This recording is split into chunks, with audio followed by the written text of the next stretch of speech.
নমস্কার, কেমন আছেন সবাই? আশা করি আপনারা সবাই ভালো আছেন।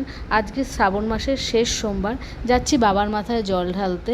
আমার বাড়ির কাছেই মন্দির, সেখানেই জল ঢালতে যাব। তবে আজকে আর শাড়ি পরিনি, সালোয়ার কামিজ পরেই যাচ্ছি বাবার মাথায় জল ঢালতে। আমার বাড়ির কাছে মন্দির বলে বেশি দূর যেতে হয় না, পায়ে হেঁটে 2-4 মিনিট লাগে মন্দিরে আসতে। এসে প্রথমে দাঁড়িয়েছিলাম বাবার মাথায় জল ঢালবো বলে, কিন্তু পরে শুনলাম যে অনেকেই বসে আছে বাবার মাথায় জল ঢালবে বলে। প্রচণ্ড রোদ্দুর তো, তাই কেউ আর লাইনে দাঁড়াতে পারছে না।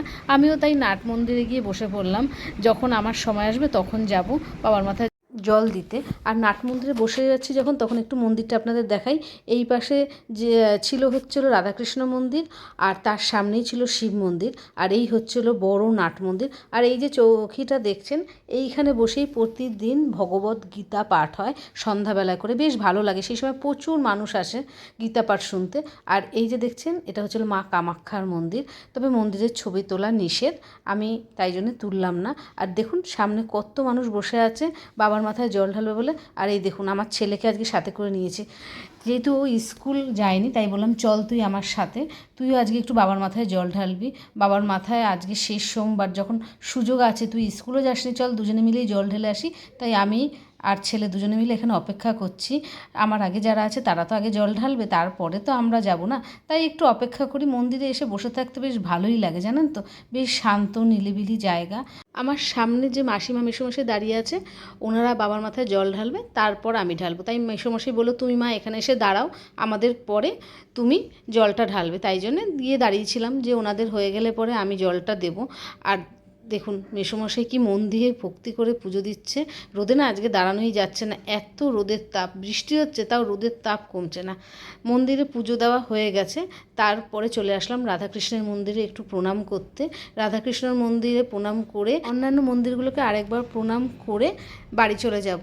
আর কি বলো তো, এদিকে আস্তে আস্তে ভিড়ও হয়ে যাচ্ছে, যত বেলা বাড়বে তত না মন্দিরে ভিড় হবে। তাই আমি সকাল সকালই গেছিলাম বাবার মাথায় জল ঢালতে। প্রতিবারই সকাল সকালই যাই, তাহলে একটু ফাঁকায় ফাঁকায় আসা যায়। তবে আজকে কিন্তু 1.5 ঘন্টা মন্দিরে বসেছিলাম, আজকে একটু ভিড় ছিল তাই জন্যে। বাড়ি এসে জামা প্যান্ট চেঞ্জ করে চলে গেছিলাম ছাদে। কি বলো তো, আজকে যাওয়ার সময় না আমি যে কোনো জামা প্যান্ট মেলে যেতে পারিনি, সব ধুয়ে রেখে গেছিলাম, সেগুলোই ছাদে একটু মেলে দেবো। আর এখন আর বারান্দায় মেলা যাচ্ছে না, মাঝে মাঝেই বৃষ্টি আসে, তাই ছাদে মেলে দিই, যখন শুকাবে তখন এসে নিয়ে যাব, সেই জন্যই ছাদে চলে এসেছি। আর সংসারে সেরমভাবে কোনো কাজই করে যেতে পারিনি, খুব সকাল সকাল উঠে স্নান টান করে ফুল তুলে মন্দিরে গেছিলাম বলে। তাই এখন জামা প্যান্ট মেলবো, মেলে নিচে গিয়ে যেটুকু কাজ আছে সেটুকু করব। আজকে যেহেতু আমি উপোস করেছি, তাই মা না আমাকে কোনো কিছু রান্না করতে দেয়নি, মা নিজে নিজেই সব কিছু রান্না করেছে। কিন্তু বাদবাকি অনেক কাজই তো থাকে, সেগুলোই একটু করে নেব। আর কী বলো তো, আজকে ছাদে কিন্তু খুব হাওয়া দিচ্ছে, রোদও আছে, খুব হাওয়া দিচ্ছে, তাই জামা প্যান্টগুলোতে একটু ক্লিপ লাগিয়ে দিচ্ছি, না এত উড়ে রাস্তায় চলে যাবে বা নিচে পড়ে যাবে। আর তারপরে সেগুলো আমাকে ধুয়ে আবার মেলতে হবে, তাই ক্লিপ লাগিয়ে দিলাম আর নিচে চলে যাব। তার আগে গাছ থেকে একটু ফুল নিয়ে যাব, দেখলাম গাছে বেশ ফুল ফুটেছে। মা নিচে অনেক কাজ করেছে, আবার উপরে এসে ফুল নেবে, তাই উপরে যখন আমি এসেছি একটু ফুলগুলো নিয়ে যাই, তাহলে মানুষটাকে আর উপরে আসতে হবে না, কষ্টও হবে না। তাই ফুলগুলো নিচে নিয়ে চলে যাব। আর আমাদের এখানে আজকে সকাল থেকে কারেন্ট নেই, একদম গরম, কিছু দেখাও যাচ্ছে না নিচে, কষ্ট পাচ্ছে মানুষটা, তাই জন্য আর উপরে আসার তার দরকার নেই।